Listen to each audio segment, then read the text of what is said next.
하나님의 말씀은 로마서 5장 1절에서 2절까지입니다. 로마서 5장 1절에서 2절까지 말씀. 그러므로 우리가 믿음으로 의롭다 하심을 얻었은즉 우리 주 예수 그리스도로 말미암아 하나님으로 더불어 화평을 누리자. 또한 그로 말미암아 우리가 믿음으로 서 있는 이 은혜에 들어감을 얻었으며 하나님의 영광을 바라고 즐거워하느니라.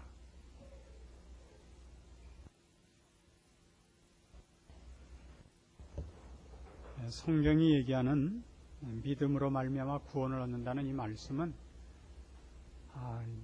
너무나 많은 오해의 소지가 있기 때문에 여러 각도에서 우리가 받은 바 이 구원을 확인할 필요가 있습니다. 특별히 오늘 우리가 살피려는 로마서 5장에 있는 말씀은 예수를 믿어 구원을 얻으면 즉각적인 어떤 보상이 있는가 하는 것입니다. 5장 1절 보시면 그러므로 우리가 믿음으로 의롭다 하심을 얻었은즉 우리 주 예수 그리스도로 말미암아 하나님으로 더불어 화평을 누리자라는 보상이라고 물론 말을 할 수는 없습니다만은 직접적인 결과, 우리가 구원으로 인하여 받는 혜택의 첫 번째 목록이 나옵니다. 종종 이 본문은 이것과 혼동이 됩니다. 구원을 얻었으니 하나님의 화평을 누리자. 하나님의 화평이 아니고 하나님으로 더불어 화평입니다. 하나님의 화평과 하나님과 더불어 화평은 무슨 차이가 있느냐 그러면 쉽게 이런 차이가 있다 이겁니다. 예수를 믿으면 여러분 마음이 기뻐진다라고 생각하는 건 보통 하나님의 화평입니다. 하나님이 주시는 기쁨, 하나님께서 주시는 평화, 하나님께서 우리에게 주어주시는 감정적이고 조금은 내면에서부터 솟아나는 어떤 만족 같은 느낌들입니다.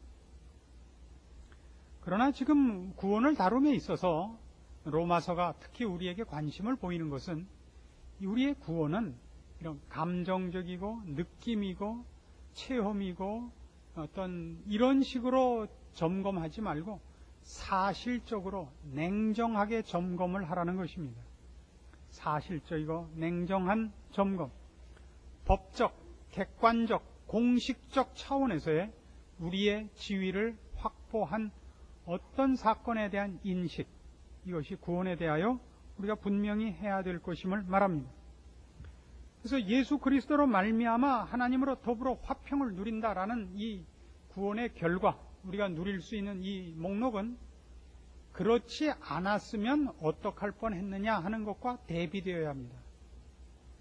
그러니까 예수를 믿는 것이 본전치기에서 예수를 믿음으로 말미암아 받지 못했을 어떤 복, 예수를 믿지 않았으면 얻지 못했을 어떤 기쁨, 이런 것을 얻는 문제가 아니고 예수를 믿지 않았더라면 얼마나 큰일 날 뻔했는가가 먼저 하나의 기준으로 제시되지 않고서는 예수를 믿어 하나님의 진노를 벗어나 하나님과 화목하게 되었다는 것이 왜 기쁜지를 알 수 없게 되는 것입니다.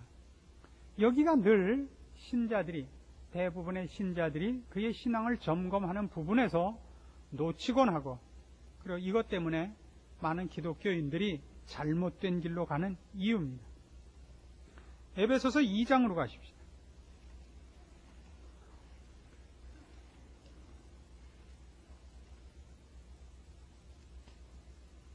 에베소서 2장 1절 말씀 봅니다.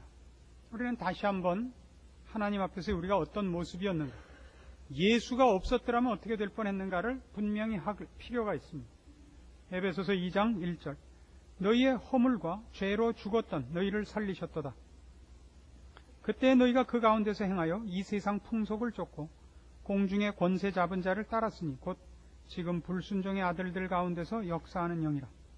전에는 우리도 다 그 가운데서 우리 육체 욕심을 따라 지내며 육체와 마음에 원하는 것을 하여 다른 이들과 같이 본질상 진노의 자녀이었다. 이겁니다. 옛날에 우리는 누구였느냐? 하나님 앞에 벌받아 마땅한 존재였다.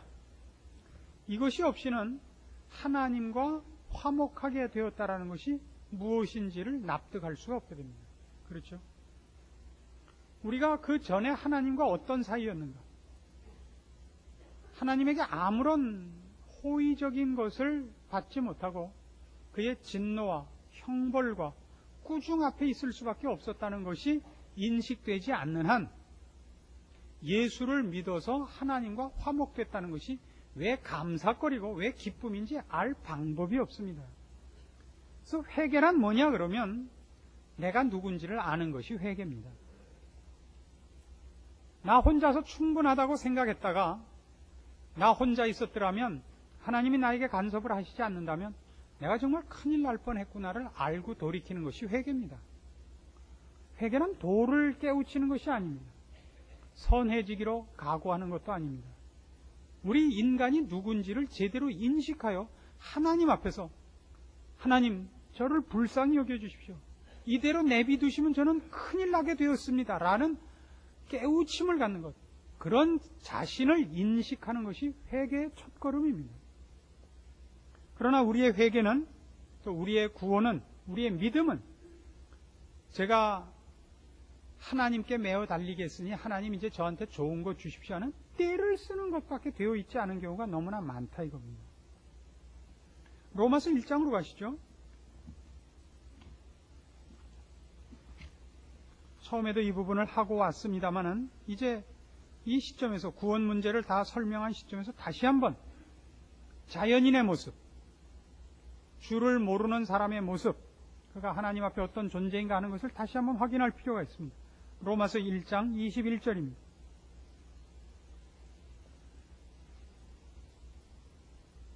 하나님을 알되 하나님으로 영화롭게도 아니하며 감사치도 아니하고 오히려 그 생각이 허망하여지며 미련한 마음이 어두워졌나니 스스로 지혜 있다나 우준하게 되어 썩어지지 아니하는 하나님의 영광을 썩어질 사람과 금수에 버러지 형상의 우상으로 바꾸었느니라. 그러므로 하나님께서 이를 마음의 정욕대로 더러움에 내어버려 두사 저희 몸을 서로 욕되게 하셨느니라. 이걸 알아야 됩니다. 인간이 하나님 앞에 버림을 받은 존재다. 하나님 앞에 형벌받기에 마땅한 더럽게 살고 있고 처참하게 살고 있고 그 결국은 멸망할 수밖에 없는 자리에 있다는 걸 알 필요가 있습니다. 28절 또한 저희가 마음에 하나님 두기를 싫어하며 하나님께서 저희를 그 상실한 마음대로 내어버려 두사 합당치 못한 일을 하게 하셨다. 하나님 두기를 마음에 하나님 두기를 싫어하는 존재였습니다. 구원이 뭐냐? 그럼 이제 마음에 하나님 두기를 기뻐하는 것입니다. 이것이 구원을 점검하는 가장 중요한 성경적인 시각입니다. 우리는 전부 구원을 어떤 차원에서 봅니까? 행복이라는 차원에서 보지 않습니까? 행복, 기쁨, 형통 이런 우리의 욕심은 하나도 변함이 없이 하나님과 나와의 사이가 어떻게 되느냐, 높으신 하나님 앞에 내가 순종하는 자세로 들어가 있느냐, 이 상관관계는 너무 무시되고 있단 말입니다. 이 하나님이란 존재는 우리 관계에서의 우리의 주인이 되고 그분이 우리에게 명령하시고 우리가 그분에게 순종해야 되는 존재로서는 부각되어 있질 않고 하나님을 뭘로만 알고 있느냐면 내 욕심을 채우는 방법으로밖에는 되어 있질 않아요. 기도는 맨 때를 쓰는 것밖에 되어 있지 않고 우리의 모든 신앙은 어떻게든지 하나님을 구워 삶아서 내 욕심을 채우는데 봉범자를 만들려는 것으로밖에 신앙이 동원되고 있지 않습니다. 우리의 신앙은 전부 어디에 근거해야 되느냐 그러면 하나님을 아는 것, 하나님이 예수 그리스도를 보낸 사실에 대한 깊은 인식입니다. 예수를 보내서 나를 구원하실 수밖에 없었다는 그 말이 갖는 우리 본연의 모습에 대한 깊은 통찰력입니다. 이것이 구원입니다. 하나님 앞에 진노를 당하고 형벌을 받고 영원한 형벌에 들어가는 것이 마땅하다 하는 나의 나된 것을 인식하는 것이 우리의 구원과 우리의 신앙의 모든 기초를 이루는 것입니다. 그 나를 버려두시지 않고 나를 어떻게 구원할 다른 방법이 없어서 나에게 조건과 자격이 없어서 예수를 보내어 구원하실 수밖에 없었다라는 것이 기초될 때 우리는 하나님과 화목되었다든가 예수 그리스도의 이름으로 기도를 할 수 있다든가 하는 모든 것이 이미 행복이 되는 것입니다. 그 외에는 어느 거나 상관이 없습니다. 우리의 신앙 속에서 우리를 가장 흔들어 놓는 약점이 뭐냐 할 때 우리가 죄인이었다는 것과 그 죄라는 것이 하나님 앞에서 얼마나 무서운 것인가 하는 것이 인식되지 않은 상태에서 신앙이 자꾸 강요되는 것이죠. 그래서 욕심만 늘어나요. 모든 신앙은 그 개인의 욕심이 변화된 것이 없이 말씀과 이 구원과 거룩으로 여과되지 않은 우리의 본연의 자연인의 욕심이 남아있는 채로 신앙이라는 이름으로 이것이 자꾸 이 욕심이 증대되고 끝없이 커가고 그리고 모든 자기의 욕심을 하나님을 위해서라는 치장으로 가려지게 되는 것. 이것이 신자들이 겪는 가장 큰 신앙의 약점이요 올무요 시험거리들이지 않은가 이렇게 생각을 합니다. 그래서 우리는 이런 점검을 해볼 필요가 이제 있습니다. 여러분의 구원을 점검하는 데 있어서 이런 테스트를 해보십시오. 제가 4가지 테스트를 드립니다. 이 테스트로 여러분의 신앙을 점검하셔서 시험하셔서 여러분이 이 모든 것을 극복하고 여러분의 믿음을 확보하고 있는가 보십시오. 먼저 양심의 고소에 대해서 여러분의 신앙이 흔들리지 않는가 보십시오. 양심의 고소라는 건 이겁니다. 남이 여러분을 어떻게 평가하느냐 하는 건 남이 아는 여러분의 겉모습에 불과합니다. 여러분이 어떤 사람인가는 여러분 스스로가 제일 잘 압니다. 여러분 스스로가 갖고 있는 아직도 정리되지 않은 마음, 여러 유혹을 따라서 빼앗기는 마음, 그리고 남이 모르는 여러분의 실수, 이런 것에도 불구하고 여러분은 하나님의 자녀이고 여러분이 얻은 바 구원이 취소되지 않는 것을 믿으십니까? 이것이 여러분이 첫 번째 여러분의 신앙을 점검해야 될 기준입니다. 이것은 왜 중요하냐 하면 만일 여러분이 여러분의 모자란 것과 미련과 실수와 부족한 것으로 인해서 여러분의 신앙이 흔들린다면 여러분은 아직도 예수 그리스도로 말미암아 구원을 얻는다는 성경의 가르침이 무엇인가를 모르는 것입니다. 여러분이 여러분의 모자란 것과 죄인된 것과 부족한 것에 대해서 충분히 납득하고 항복을 하는 건 좋습니다만은 성경은 여러분이 여러분 자신에 대해서 나는 이렇게 못난 사람입니다. 나는 이렇게 절망스러운 사람입니다라고 생각하는 것보다 더 잘 알고 있다고요. 여러분이 여러분에 대해서 나는 빵점짜리야. 성경은 여러분이 빵점이 아니라 마이너스 무한대라는 걸 알고 있습니다. 그래서 예수를 보낸 겁니다. 그것이 신앙의 가장 중요한 문제예요. 그러니까 이 말 속엔 뭐가 있냐면 우리의 구원은 언제나 우리가 구원 얻을 만한 자격과 조건이 없음에도 불구하고 하나님의 은혜로 구원을 얻었다라는 것이 그 핵심된 내용입니다. 그래서 여러분의 양심, 즉 여러분이 알고 있는 여러분 자신에 대한 평가가 아무리 못난 것이라 할지라도 그것이 여러분을 십자가와 그리스도의 대속 사역을 방해할 수 없다는 걸 아느냐? 이렇게 묻는 것입니다. 그건 뒤집어 말하면 무슨 뜻이 되느냐면 여러분이 그 꼬라지기 때문에 하나님 앞에 감히 설 수 없고 하나님 앞에 벌을 받아 마땅하다는 것을 여러분들도 알고 있는데 그 문제가 십자가로 분명하게 완벽히 해결됐다는 것을 동시에 약속하고 있는 것입니다. 여러분과 하나님과의 화목을 방해할 것이 없습니다. 여러분의 못난 것과 여러분의 부족을 하나님이 아시기 때문에 십자가로 화목하신 겁니다. 여러분이 하나님을 찾아가서 하나님 앞에 무엇을 요구하시든지 어떻게 어리광을 부리시든지 땡깡을 놓으시든지 여러분 자격이 일단 있습니다. 자격이. 이것이 첫 번째 여러분의 구원을 점검해 볼 수 있는 시험 기준입니다. 두 번째는 이겁니다. 여러분의 양심이 아니라 마귀가 여러분을 송사할 수 있습니다. 마귀가 여러분을 너 이러고도 구원 얻었다고 얘기할 수 있어라고 공격을 하는 것 중에 특별히 지나온 과거를 가지고 여러분을 공격할 수 있습니다. 예수 믿기 전에 저질렀던 실수들, 물론 예수 믿고도 실수를 합니다만 그 옛날에 감히 누가 알까봐 두려운 커다란 잘못을 갖고 있을 수 있습니다. 사람마다 그 정도의 차이가 있기는 하지만 실수하지 않는 인간이 없고 부끄럽지 않은 죄를 짓지 않은 인간이 없습니다. 안 지은 사람은 본인이 안 지었다고 생각할 뿐이지, 그러니까 기억력이 감퇴된 것이지 죄를 안 진 사람은 없는 것입니다. 그 공격을 사탄이 이렇게 할 수 있다는 걸 명심하십시오. 네가 지은 죄는 차마 인간의 탈을 쓰고는 할 수 없는 죄였다. 근데 이제 하루아침에 나왔고 뭐 예수 믿는다는 말 한마디 하고 눈물 한번 흘려서 회개하고 그게 다 없어졌다고 너도 양심 있지 어떻게 그렇게 얘기를 할 수 있느냐. 이거 사람 아주 뒤집어 놓는 거예요. 그래서 끊임없이 회심을 하는 사람이 있어요. 내가 옛날에 지은 죄가 10억 원어치였는데 지금 회개한 건 2천 원어치밖에 안 된다. 이거. 그래서 그걸 다 회개하기 위해서 2억을 다 채우기 위해서 2천 원씩 2억을 다 회개하려면 하루에 2천 원씩 회개를 하면 며칠을 해야 돼요. 또 컴퓨터로 해보셔야 돼요. 우리 보고 회개해서 죄 사함을 얻었다 그러지 않아요. 하나님이 예수 그리스도를 보내사 우리 죄를 씻으셨다 그랬지. 이게 신앙의 핵심이에요. 그러니까 다시 말하면 매일 우리가 2,000원씩 회개할 수 있는 것을 100날, 10,000날 해가지고 그걸 갚는 것이 아니라 그걸 갚을 수 없단 말이에요. 하루 우리가 회개하는 분량이 그럼 2,000원이라고 합시다. 그럼 우리가 지은 죄는 얼마예요? 2,000조쯤 될 거예요. 그러면 매일 2,000원어치씩 깎아가지고 도대체 몇 년을 살아야 그 빚을 갚는 거예요? 1,000년을 살아도 못 갚는 거 아니에요.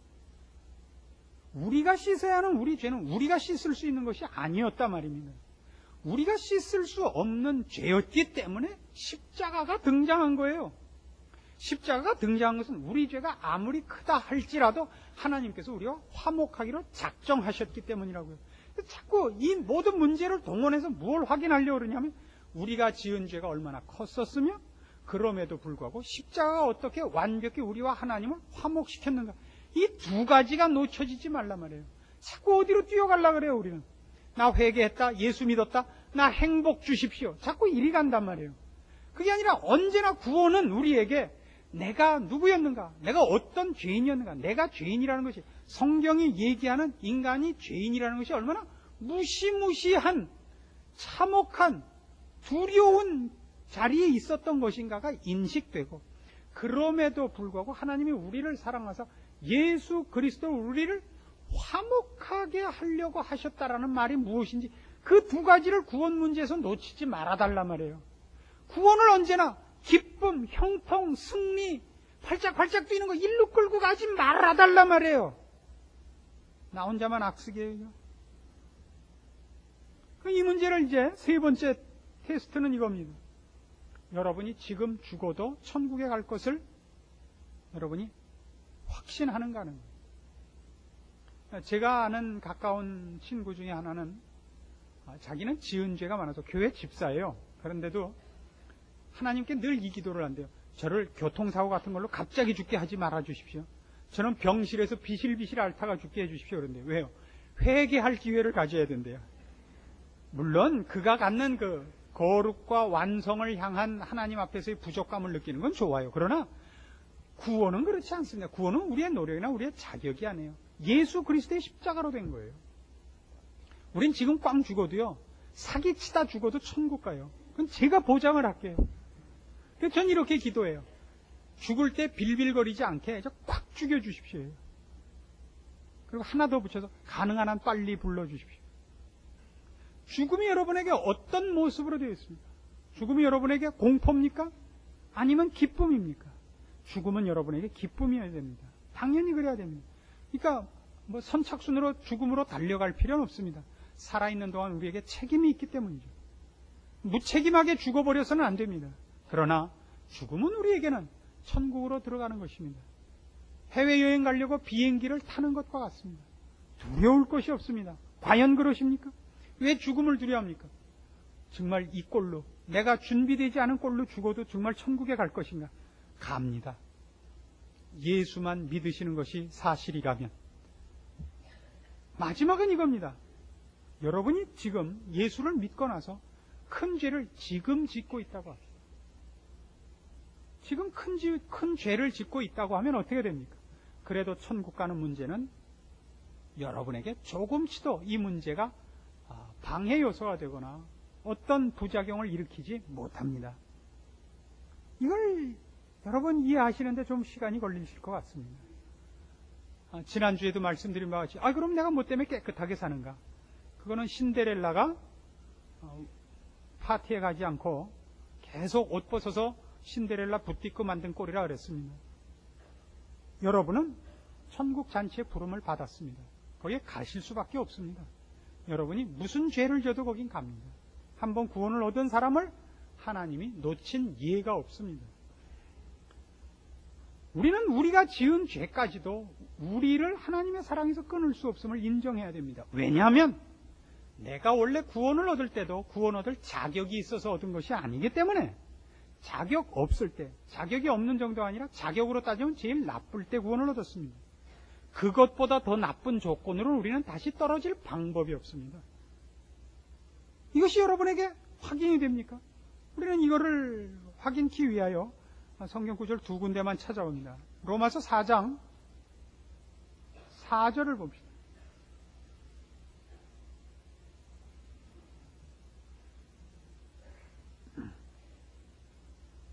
이 4절과 5절을 잘 보십시오. 이 표현을. 일하는 자에게는 그 싹을 은혜로 여기지 아니하고 빚으로 여기거니와 일을 아니할지라도 경건치 아니한 자를 의롭다 하시는 일을 믿는 자에게는 그의 믿음을 의로 여기신다. 일을 아니할지라도 라는 게 여기서 뭐예요?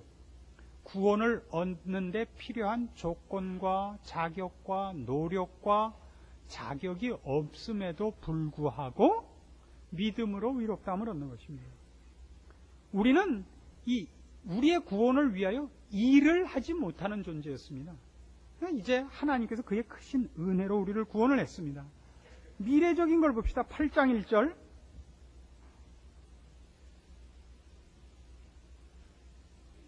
그러므로 이제 그리스도 예수 안에 있는 자에게는 결코 정죄함이 없나니 이는 그리스도 예수 안에 있는 생명의 성령의 법이 죄와 사망의 법에서 너를 해방하였습니다. 우린 다시는 하나님에게서 끊어지는 죄를 짓지 못합니다. 우리가 짓는 죄는 다 그의 자녀로서 저질러지는 실수로 치부되지 죄로는 취급되지 않습니다. 이 두 가지가 여러분에게 분명한 근거가 되어서 여러분이 확보한 구원이 취소되지 않는다는 것을 믿고 승리하시기를 바랍니다. 그런데 이제 이 문제를 놓고 오늘 중요한 하나의 결론을 내려야 됩니다. 어떤 결론을 내려야 되냐면 이것이 여러분에게 오늘 우리가 본 바와 같이 하나님으로 더불어 화평이 있는가 하는 것입니다. 이것이 여러분에게 자신이 되어서 화평이 있는가 하는 거예요. 요한일서 4장 18절을 보시면 사랑이라는 것이 어떻게 우리의 구원에 좋은 근거가 되는가 하는 얘기가 나옵니다.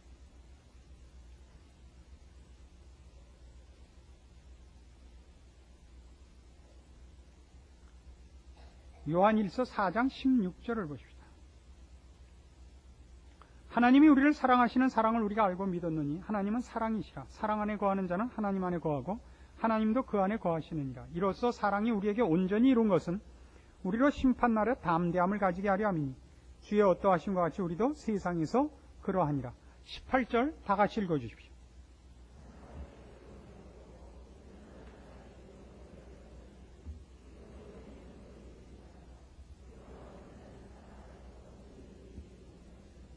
우리가 왜 사랑을 자꾸 이 근거로 추적을 하느냐 하면 결국 우리가 얻은 바 구원은 우리에게 노력과 조건과 자격이 있어서가 아니라 오직 하나님이 우리를 사랑하셨기 때문에 생겨난 거거든요. 사랑이라는 개념에서 기억을 하면 우리를 하나님이 버릴 수 없다는 걸 알게 됩니다.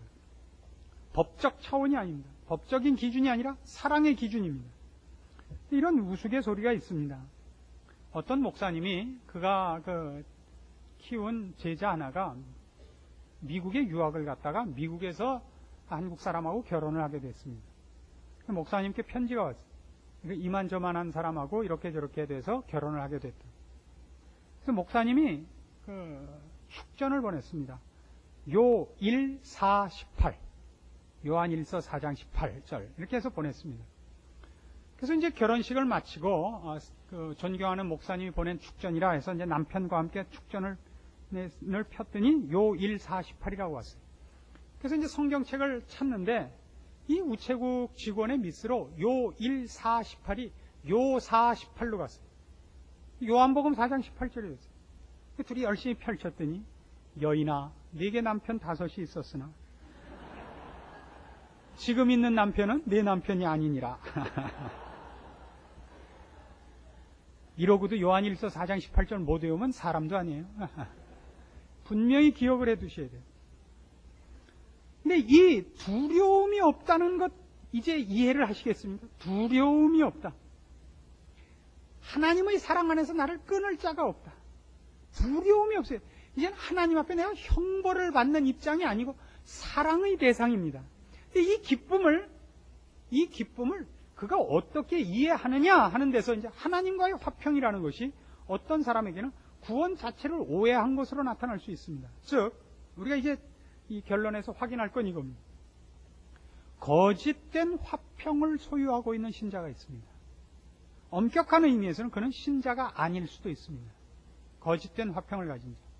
근데 거짓된 화평을 가진 자라는 것은 어떤 사람이냐면 특징을 잘 보세요. 의심과 고민과 불안이 없습니다. 자기의 구원과 하나님과의 화평에 대해서 의심과 고민과 불안이 없습니다. 조금씩도 없어요. 이런 사람은 보통 틀린 사람입니다. 왜 그렇다고 생각하십니까? 참 평안, 성경이 얘기하는 식의 참 평안을 가진 사람은 그럼 어떤 사람입니까? 그는 의심하고 불안해하고 그리고 조심합니다. 제가 거꾸로 얘기한 것 같지 않습니까? 여러분의 생각엔 참 평안을 가진 사람은 조금만치의 의심도 불안도 없고 자신 있는 사람일 것 같고, 거짓 평화를 가진 사람이 의심과 불안과 초조 속에 있으리라고 생각하지 않습니까? 아닙니다. 여기가 바로 속는 대목입니다. 왜 우리는 의심과 불안이 있느냐면, 여기서 의심은 믿지 않는 의심이 아니라 실감이 안 나는 의심이란 말이에요. 뭐가 실감이 나지 않느냐면, 하나님 앞에서 내가 죄인이라는 것이 무엇인지를 제대로 인식하면 이걸 씻을 방법이 없다는 걸 발견한 그 충격이 있게 마련입니다. 이 죄를 무슨 방법으로 씻는단 말입니다. 그리고 우리가 실제로 신앙생활을 보면 앞에서 말씀드린 4가지 그 기준들, 우리 자신의 신앙을 점검해 보는 것들이 우리에게 늘 생기는 법입니다. 야, 너 그렇게 믿으면서도 너 신자라고 얘기할 수 있네. 너 그렇게 과거에 큰 죄를 져놓고 한 번 울었다고 그게 다 씻어졌다고 믿느냐? 아니, 너 지금도 이런 꼬라지면서 너 그러고도 지금 주님이 널 부르면 천국 갈 수 있을 것 같으냐? 이 생각이 안 드는 자는 그 사람이 아직 죄가 무엇인지를 제대로 인식 못한 것이고, 그 죄가 하나님 앞에 얼마나 두려운 문제인지가 제대로 인식되지 못했기 때문에 의심과 불안이 없는 거예요. 우리에게 있는 정당한 평화는 말이죠, 이 의심과 불안이 못 믿을 것으로서, 믿을까 말까로서가 아니라 성경이 그랬다니까 다행이긴 하지만 그래도 정말일까 하는 마음이 들어야 된다고요. 그래서 이게 예수 믿는 사람들 중에 누가 나는 이러고도 천국 갈지 난 정말 불안해요 그럴 때, 꽉 믿어 이렇게 얘기하는 사람은 보통 가짜예요. 아니 뭘 그거 갖고, 이 사람은 이게 뭔지 모르고 온 거예요.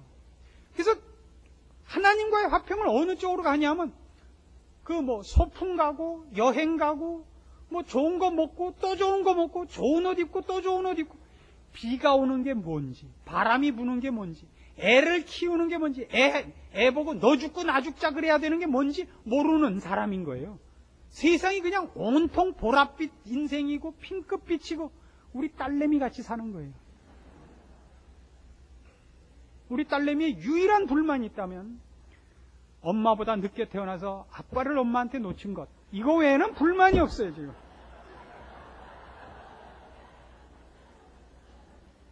제가 무슨 말 못할 잘못된 말씀이라도 드렸습니다.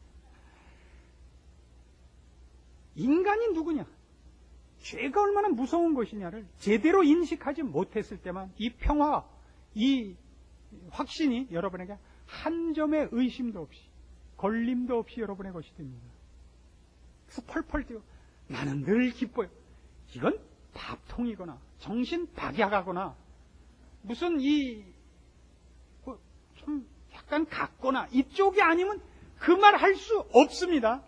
분명히 말씀드려요. 성경적이에요. 신앙에 정상적으로 들어온 사람은 이것이 의심과 초조와 불안이라고 제가 아까 표현한 건 조금 제가 극단화시킨 것이고, 믿어지지가 않아요. 사실이라는 것을 내가 안 믿는 게 아니라 믿는데 내가 믿는 게 믿어지지가 않아요. 꿈인가 생신가 싶고 경이롭단 말이에요. 경이로워요. 그래서 늘 그의 신앙의 감사는 하나님이 나 같은 것을 불러서 자녀 삼으셨더니 놀랍기만 합니다예요. 그래서 언젠가도 소개한 바와 같이 존 뉴턴이라는 노예선 선장 노릇을 하던 사람이 그가 회개하고 나서 쓴 찬송시가 뭐예요? 나 같은 죄인 살리신. 제목이 뭐라 그랬죠? Amazing Grace예요. Amazing이라고. 도대체 이게 상상이 가지 않고, 이게 무슨 논리적으로 통하지 않고, 이게 어떻게 그 크기를 말로 할 수가 없어요. 경이로운 거예요. 경이로운 거. 또 유명한 팝 가수 중에, 가수 이름은 잊었는데요, 그 가스펠송을 이런 걸 지은 게 있어요. 자기 같은 걸 구원해 준 것에 대해서 너무 놀라워서 Why Me Lord 라는 그 가스펠송을 지었죠. 하나님 왜 나 같은 걸요? 왜 나 같은 걸요? 거긴 이런 게 있어요. 나 같은 건 구원할 가치가 없는 존재입니다가 내포되어 있는 거예요. 다른 사람을 구원한 거는 내가 이해가, 나 같은 건 아니었습니다. 하나만은 아니었습니다. 난 다른 사람 구원하고 나는 버린다 할지라도 내가 불평을 말할 존재가 아닙니다. 나는 나를 압니다. 근데 왜 나를 불러주셨습니까? 그것이 있는 거예요.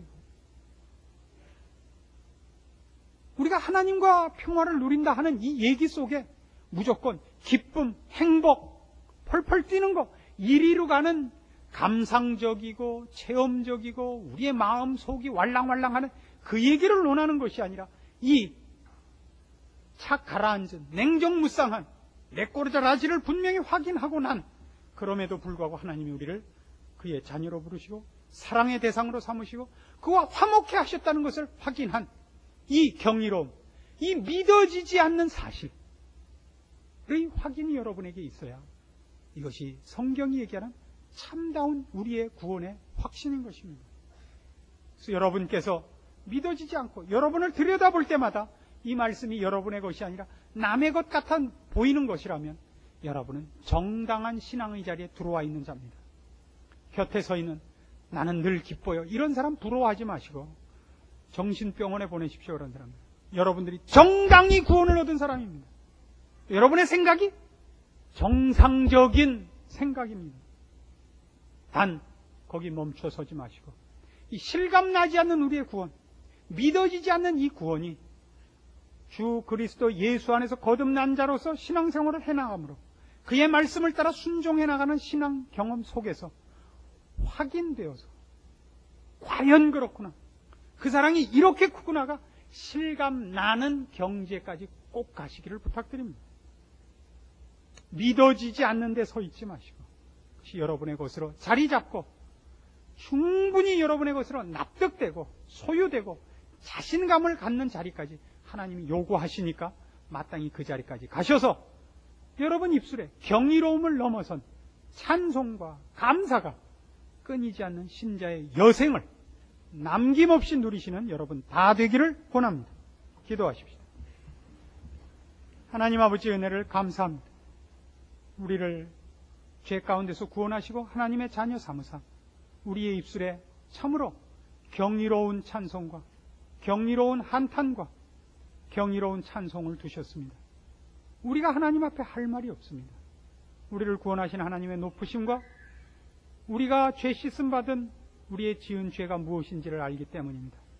주여, 원하옵기는 여기 주의 크신 은혜로 구원받은 모든 이들이 그 얻은 바 구원을 이제 누려서 하나님의 사랑 확인하게 하시고 베푸시는 능력으로 그 인생을 함께 살아 우리 하나님의 간섭하시는 손길과 베푸시는 은혜와 사랑과 함께 하시는 기적된 삶을 누려 늘 마음과 입술을 동원하여 주를 찬송하며 그 여생을 마치고 주 앞에 서는 복된 인생을 빠짐없이 누리는 모두가 되게 하여 주시옵소서. 예수님의 이름으로 기도합니다. 아멘.